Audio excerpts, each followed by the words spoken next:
հյուսնոնց մարկ մահերի։ Նույն ամուսնուս Կոպյանը 94-ին այդ առաջի պատերազմի ժամանակ իմ պապասել էր զոհվել, անհայտ կորել էր։ Ու մամաս դժվարությամբ մեզ պահեց, մեծացրեց։ Գիտեք, արդեն այդ փոքրուց էր մի քիչ այդ ցավը, արդեն այն որ արդեն հույսը արդեն վсё գցում ես։ Ու էս էլ արդեն, չգիտեմ, ոնց որ վերջն էր արդեն։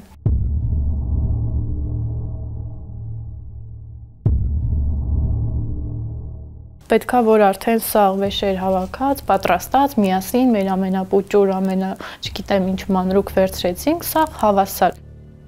հավասար միասին տոպրակների մեջ դրեցինք, դասավորեցինք ու ամեն ինչ պատրաստ էր, մնում էր որ վсё մեքենայի մեջ լցնեինք բենզին, որտեվ չկար։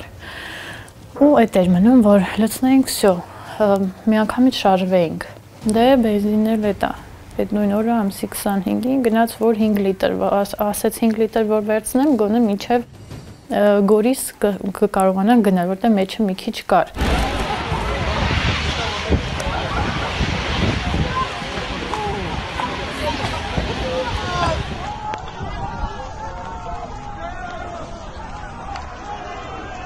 Չգիտեմ, ով զանգեց, ասեց, որ Մհերն է ձեր հեռախոսը համարը տվել ամուսինս, որ զանգեմ ձեզ։ Ինքը միջև այդ ի վիճակի էր, խոսում էր։ Բա ասեցի Մհերը որտեղ է, բա Խոջալու հիվանդանոց։ Ասեցի ես ոնց գամ,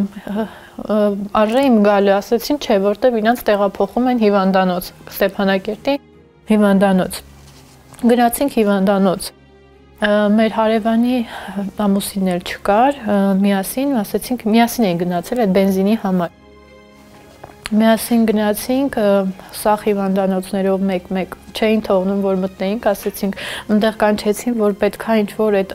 ջուրը այնտեղ հիվանդանոցի մաքրեն, արյուն, ասեցինք, մենք կգանք կմաքրենք, մենակ մտնենք թե, գոնե կիմանանք, բերում են, թե չէ, մեկ-մեկ հիվանդասենյակներով գնացինք, մեկին բացում ենք, արդեն չկա, մեկը անճանաչելի, ու տենց, հետո բարձվեց, որ իրան թողում են Խոջալու։ Շատ ծանր էր վիճակը, ինչ-որ ապարատներ էին արդեն միացրել, որ դրանով է շնչում։ Հաջորդ օրը ես ասեցի լավ, մեքենա բռնեցինք, գնացի հասա Խոջալու, տեսնում եմ վերակենդանացման բաժնում մենակ Մհերը պառկած, այդ բաներով։ Ասեցին մի մոտիկացեք, տանում ենք բան, այրապորտ, որ ընդեղից տեղափոխեն Երևան։ Հասցրեցին միջև ստե ու 2 օր ինքը ապրեց, հետո չդիմացավ, մի քանի անգամ սիրտը կանգնել էր, վերակենդանացրել են, բայց այս անգամ երրորդ անգամ արդեն չդիմացավ, ես գնացի իր մոտ, իրան տեսա, հենց արդեն տուն հետ վերադառնալու ճանապարհին զանգեցին, որ մահացել է արդեն, չդիմացավ։ Մեքենա գտել ենք, բանալին չկար պրոստը, թողեցինք Հայաթում կանգնած։ Ինքը ընկերոջ մեքենայով էր գնացել, մեր մեքենան թողել էր, բայց բանալին իր գրպանն էր մնացել։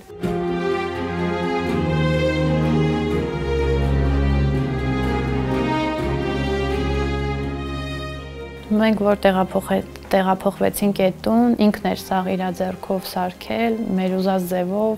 մի մաս պատրաստ էր, մի մասն էլ մենք միասին, միահամուռ, մեր ուզած ձևով, մեր ընտրած ամեն ինչով, սաղ միասին արեցինք։ Վերջին օրը հիշում եմ, այդ նույն միջև այդ բենզինի տեղը գնալը, նայում եմ, տեսնում եմ Մհերը սենց նստել է, զգում եմ, որ չի խոսում, ինչ-որ տարօրինակ է, մոտիկացա, տեսնում եմ լացում է, սենց գրկեցինք իրար, ասում եմ ես լացում,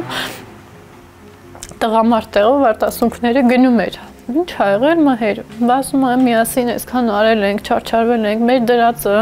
ասես շատ աբիգտի է, էլի խի պետք է սենց լիներ, սենց դասավորվեր, ասեցի ոչինչ նայի, ասում եմ այս դիվանի շորներ են վերցնում, այս էլ են վերցնում, ուր գնանք, ես մեր նույն ույուտը կստեղծեմ, դենց իրար գրկեցինք, հետո մեկ էլ ինձ ինչ ասեց, մի օր առաջ էլ, գիտես, ասում է, ես քեզ մի բան եմ ասում, որ ինչ էլ որ պատահի, մի օր առաջ գիշերը պառկած ենք, ինչ էլ որ պատահի, դու մենակ մի բան իմացի, ինչ իմանամ Մհեր, ասում է, ես ինչքան որ սաղ կյանքս ապրել եմ, Դու իմացի, որ այս 3 տարին է, որ ես ապրել եմ, ու այդ ինձ հերիք է ասեց, եթե չապրեմ էլ իր խոսքերը, ու այդ ինձ հերիք է, դու իմացի, որ իմ կյանքը ես ապրել եմ։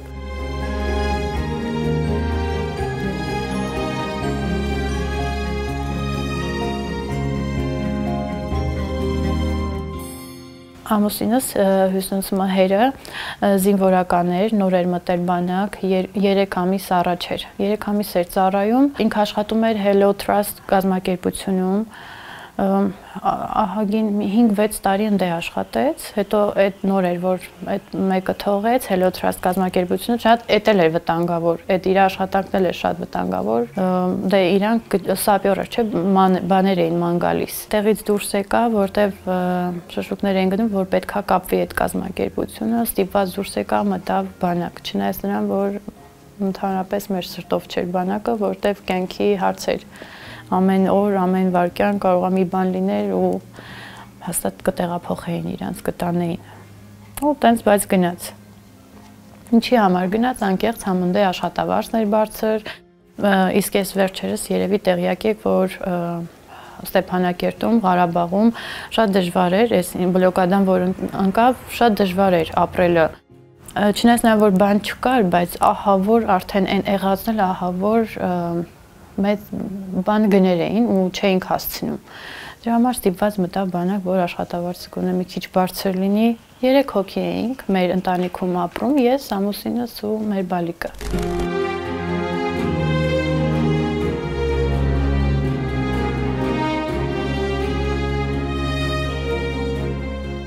Այդ օրը ես հիշում եմ, դե իրանք համարյա քաղաքի մեջ էին թուրքերը։ Քաղաքի մեջ էին։ Այդ նույն օրը մամաս լացելով, դե ոչ կապ կար, ոչ էր, մամաս լացելով իրանց տունն էլ հեռու էր։ Եկավ, որ մենք քուրիկիս տանն էինք։ Բա ասում դուք տեղյակ չեք քաղաքում ինչ է կատարվում։ Ղեեք սենց հանգիստ տանը նստել։ Մամ ինչ է կատարվում։ Հա, հաց ենք թխում։ Փեչերը դրած հայատները հաց էին թխում արդիկ։ Բա մամ ինչ է կատարվում, բա ես ասում հրապարակից եմ գալիս, ահա որ վիճակը ասում թուրքերը հասել են արդեն այդ Զիվյատի դպրոցն էլ իրանց տան մոտերն է։ Ասում մենք զորով ենք ընտեղից դուրս բրծել, այդ կրակոցներից շատ մոտիկ ասում։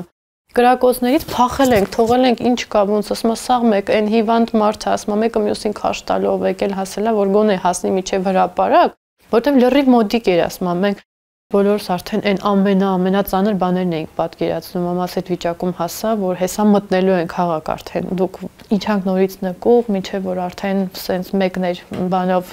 կապեր փորձում գտնել, որ մի բան կարդա, գոնե դադարեցնեն, գոնե չմտնեն հանկարծ։ Դե հետո պարզից էլ պարզ էր բոլորին, որ արդեն ամեն ինչ հանձնած էր, վсё, էլ տարբերակ չունեինք, պետք է ազատենք քաղաքը։ Դրա համար արդեն սա գիտակցաբար հավաքում են, ով հասցնում էր, ով քաղաքում էր, արդեն կամած ինքը իր բաները սա հավաքում էր, այն ինչ որ պետքա վերցներ, իսկ շատ գյուղացիներ դաժե չեն հասցրել, որտեվ արդեն տարբերակ չկա, միանգամից տեղահանեցին բոլորին։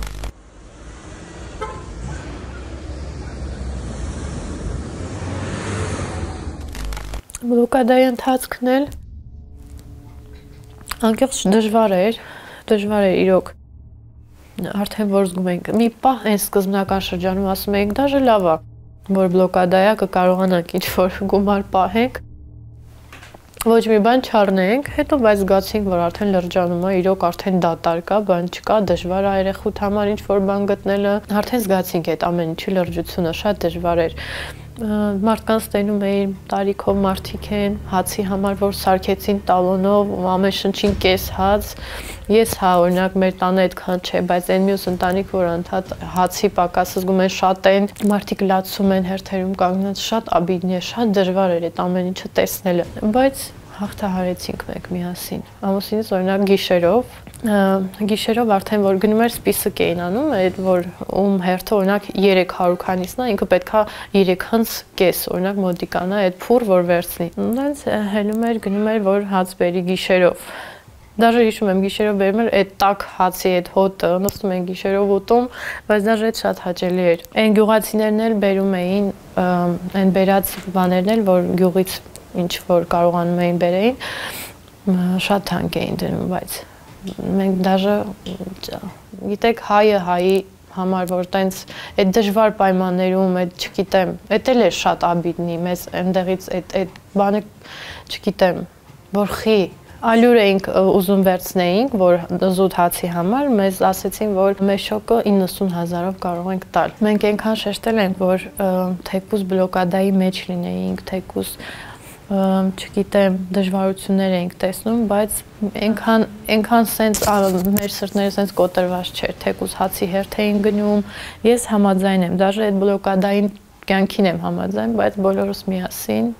ոչ մեկը պակաս չլինի ընտանիքից, էլի համաձայն եմ դրան, զատո երջանիկ էինք, իրար ուժ էինք տալիս։ Արցախից, որ արդեն հասանք Երևան, մեր ծանոթների, էլի բարեկամների շնորհիվ, մենք սկզբնական այդ առաջի 2 օրը գնացինք Ստեփանավան, մնացինք ընդեմ Ստեփանավան, Ստեփանավանից հետո, քանի որ շատ հեռու էր Ստեփանավանը, մեզ էլ դեն ձեռնտու չէր, որտեվ քուրիկիս ամուսինը հիվանդանոցում էր, ու սկզբնականում ես այն մտքով էի, որ մհերս կապրեր, ես էլ իրանք գնամ ամեն օր կայցելեմ։ Մի քիչ ավելի մոտիկ տուն գտան Արտաշատի Մրգավան գյուղ ու քանի որ ընդեղ էլ պայմանները մի քիչ այն չէին ու հետո էլի իրանք փնտրում էին մեր փոխարեն որ կօգնենք ձեզ մինչև էլի մնացեք տեղ մինչև էլի մի բան կմտածենք հա այդ շրջանում մամաս պապաս գնացին այդ Արտաշատի ընդե զանգեցինք ասեցին հա եկեք ձեզ կտեղավորենք էլի գնացին մամաս պապաս ընդե вообще հնարավոր չէր ասեց ոնց որ սադիկի նման տեղեր, սաղ սենց գոյկանները դրած շարքով, մի 3 շարքով, տենց հնարավոր չէր։ Դրա համար հետո նորից օգնեցին, մեկ էլ իրան գտան այս տունը, այդ մեր ծանոթները։ Մեկ էլ Արտաշատից տեղափոխվեցինք ստե։ Ճիշտ ավարձը շատ թանկ է, 350,000 դրամ։